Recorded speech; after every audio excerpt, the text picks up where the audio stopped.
Hi everyone! So today we're here to discuss some of the movies and TV shows that I watched here for these News Drive 2019 here in January. This is just some stuff I both liked and disliked and what I thought of them. Overall, it wasn't a bad month, I thought, for what I watched. I actually watched more movies than I thought I would, but hey, that happens. So let's get right into this, shall we? We'll start with the TV shows. I'm not going to go into every single episode and what I thought of each one. We will be here all day. So, just the basics. One of the shows I watched was Kitchen Nightmares. I'm working on season 2 of that show right now. This is about Gordon Ramsay. He goes to these restaurants that are failing and majorly struggling and are looking at facing closures, and tries to find out what some of the problems are and what can be done to fix and change them. Overall, I like this show. Sometimes it's a bit predictable and obviously, and lots of drama in every single one in different ways. But overall, I really actually like it. I like seeing some of the ideas he has, the inspiration that he can show for the shows and these restaurants, and the passion he has. Some of the episodes are a bit disgusting when he goes through the kitchen areas and the pantries. So I've learned that this is not the greatest one to try to sit and have dinner with and watch, which is something we do a lot, is just to sit and watch TV while we eat.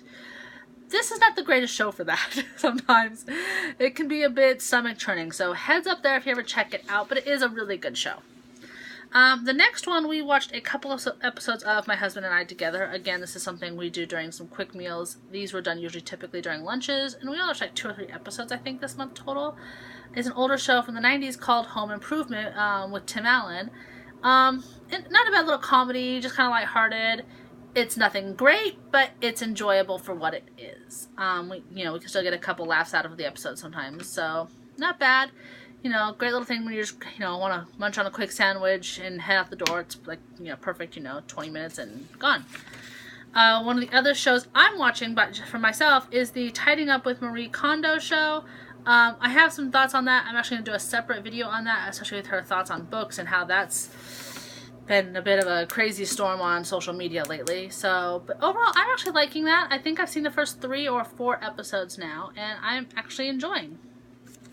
For the most part, I like the books, and now we're here. It actually has helped my life, but again, I'll go into that in a future video.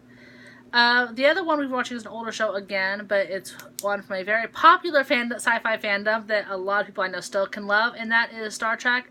We are currently watching Generations.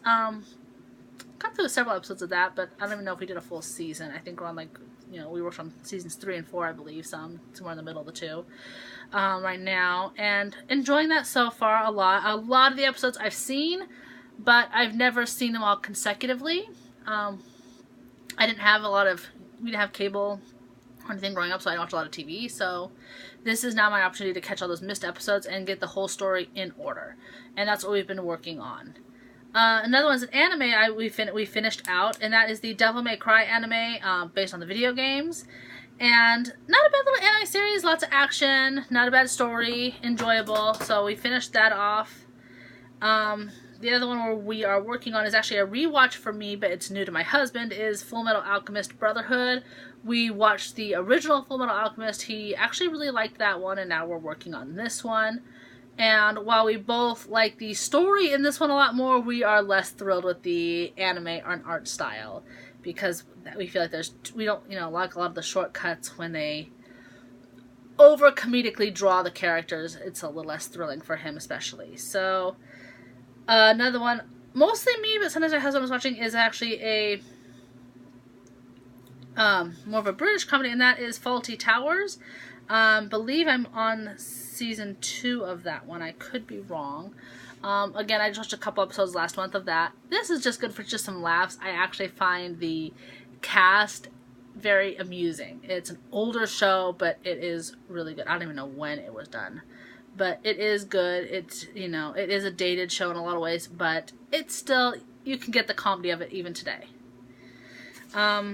Another one we are watching together that we both really enjoy is Cutthroat Kitchen with Alton Brown, and this is one we both love. This is one of our favorite shows to watch.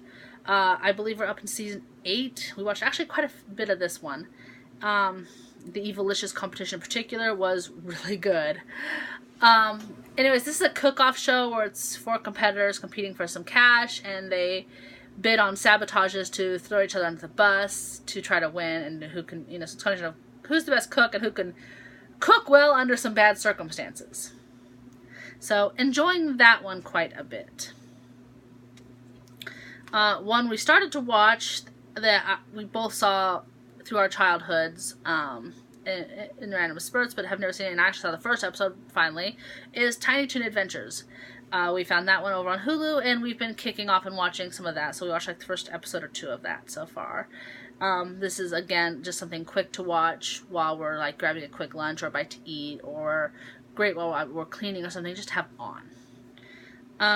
Another one, somehow we ended up binging, is Instant Hotel, that actually takes place in Australia, and these people who rent out their homes to people to stay for a night, a weekend, or a week as a mini vacation, and it's a competition where they actually judge each other, all these people who do this, and we liked it in a lot of ways, but the drama does get a little bit frustrating at times. It becomes too much of that over-the-top reality TV show drama, which I'm not a fan of that aspect of it, just the people and the bickering, and the we're playing the game more than we're being an honest judge. I wish they'd actually bring in real guests to do the judge. Just, hey, take a free vacation and tell us your thoughts on this place, and in return enjoy the night for stay type of thing. That would actually, just let us know what you thought of this.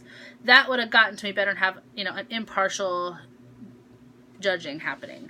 I would have liked that better, I think. But, so far it's only a season that they have. I honestly wouldn't mind seeing more, though. I did enjoy it. Or even taking that same show and concept to other countries and other parts of the world. So it's not bad. Another show we've been watching that we've started recently is Dexter. That one has surprised us because it's supposed to be about this guy who is a detective and who's working with the police force, and who's a blood spot analyst, I believe is what it is. He's actually considered, and he's supposed to be, he hides it. He's supposed to be basically, he doesn't have any feelings. He's cold and just, calculating. And when, if he needs to, he serves justice his own way. He's actually, in truth, a serial killer. And then who actually goes after other serial killers or other criminals. So he has a code he follows. But it's interesting because he actually, there's depth to him that I don't think he even realizes yet. So I'm curious to see where that's going to go. And my hair is falling all over the place. So sorry, guys. It has been a long day, and we've been working on our kitchen, so I'm just doing these videos in between our kitchen remodel project. Another show I ended up binging somehow, and my husband ended up joining me, and I had to restart it over, was The Good Place. So we've seen now the first season of that. We're binging that on Netflix. It's another short series, but somehow it's addicting. It's lighthearted. It's just a kind of a feel-good show. It's amusing, but it has some twists in it, especially toward the end. So, we're enjoying that one a lot as well. So, those are the TV shows that we worked on throughout the month. Now, we'll go into the movies here. I watched a fair share of movies. The first movie of the month we saw was Mary Poppins Returns. We saw that in theaters, and that was... I have mixed thoughts on this one. Overall, it beat my expectations in many ways, because I honestly didn't have very high expectations. I was very concerned. I knew, stepping into Julie Andrews' shoes, that's a big role to try to step into, and I don't think any actress could have done it to what I'd want, because it's just not possible. They're not her. And after all these years doing a remake and the changes, I was very concerned going in. But I actually enjoyed it. I loved how it tied everything in. It actually kind of ran a very similar course of, mini plot lines of each one, trying to get the kids to like her and trust her, the adventures through the town that are more than what they seem. It has a lot of the same elements. A lot of references to the first movie, including the kite, little snippets and lines that are spoken to Jane and Michael that are used. So I like how it does tie things in. I think they tried to keep it, almost make her even more mysterious in a lot of ways than she was in the first one. And so it played off. I didn't care for the music as much. It didn't move me as much as the first one. It was good. It was all good. But it didn't move me the way the first one did. So overall, though, I thought it was good. I'd probably, if I was to give it a star rating, I'd probably, say close to 4 stars out of 5. So is it worth seeing? Definitely. It actually did better than I thought. So overall pretty good. I will probably end up actually eventually getting it. It was worth it enough so that I'll actually add it to the collection. But it wasn't phenomenal. But I didn't expect phenomenal. I actually expected it to be mediocre, and it succeeded, and it beat that out. The next movie we saw was Bumblebee. You know, the Transformers movie. I actually overall think I enjoyed this. I think it was a pretty decent prequel to everything. Actually, I think my husband actually liked it better than the actual Transformer movies. He thought this one had more substance to it. So, pretty good, decent movie, good action. The next one we saw was Escape Room. We actually both enjoyed this one quite a bit. This one I can see definitely some sequels being made off it, and if there are, I will definitely see them. This one, very creative ideas and thoughts, twisted and dark in a lot of ways, obviously, but very well done.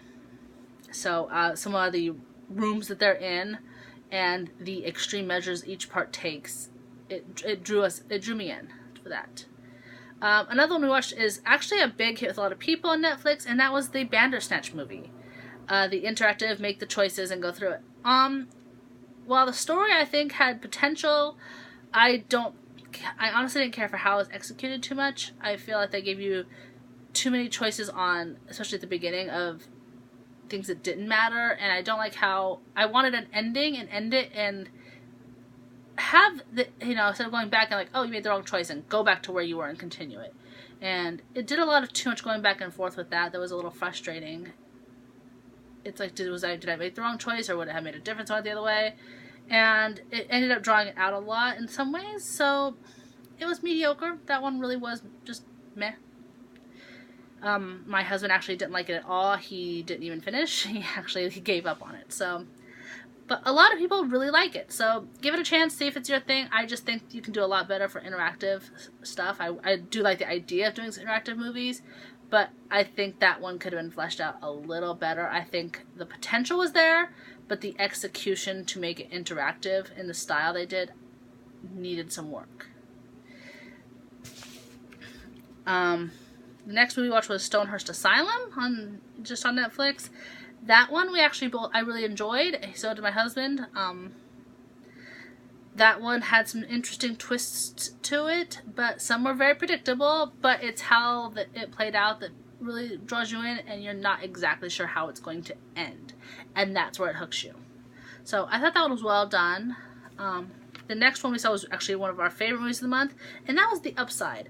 We saw it in theaters, and I really enjoyed that. We both did. That was well done. I will definitely be buying that on DVD when it comes out at some point. And just it gives you some of the feels. It's very down to earth, but it has the comedy as well. So it is just a real life story. So it does have. That's probably why, but I also think it's an interesting story as well, and very well acted and very well portrayed. The next one we saw was A Dog's Purpose. I read the book, and now I've seen the movie. I by far liked the book better than the movie, obviously, for obvious reasons. Books usually are better. But the movie was not bad. It still has the feels. It actually, it almost made me cry. It didn't quite. They welled up, but nothing actually fell, so. But still, not a bad little movie. I enjoyed. The other two movies we watched were some horror movies. We watched Annabelle and followed that with The Conjuring. So we're going through the whole universe where everything ties together, because you have the Annabelle movies, you have the Conjuring movies, and then you have like The Nun and soon to be The Crooked Man that's coming out. I think it was supposed to come out this year, but I guess now it's delayed, so we'll see what happens. And we're enjoying how all these tie together. So, and seeing where each part does connect. So we worked on those two, and those are both really good, definitely worth it. And we have The Conjuring, and definitely want to add the Annabelle movies to our collection as well. So that's what I watched. The rest of my time was either reading, which I have another video for, and honestly, probably most of my downtime for January. I'm not going to do a video game one because I didn't do too much at this time, but I did do a lot of The Sims playing, and I'm getting ideas for mixing and matching a variety of challenges, and maybe even attempting to do some video streaming of that, but we'll see. If you think that's a good idea or a bad idea, let me know. Let me know what you watched. What was the best movie you saw here in January, and or what TV show have you been binge watching lately? And I'll talk to everyone later. Bye.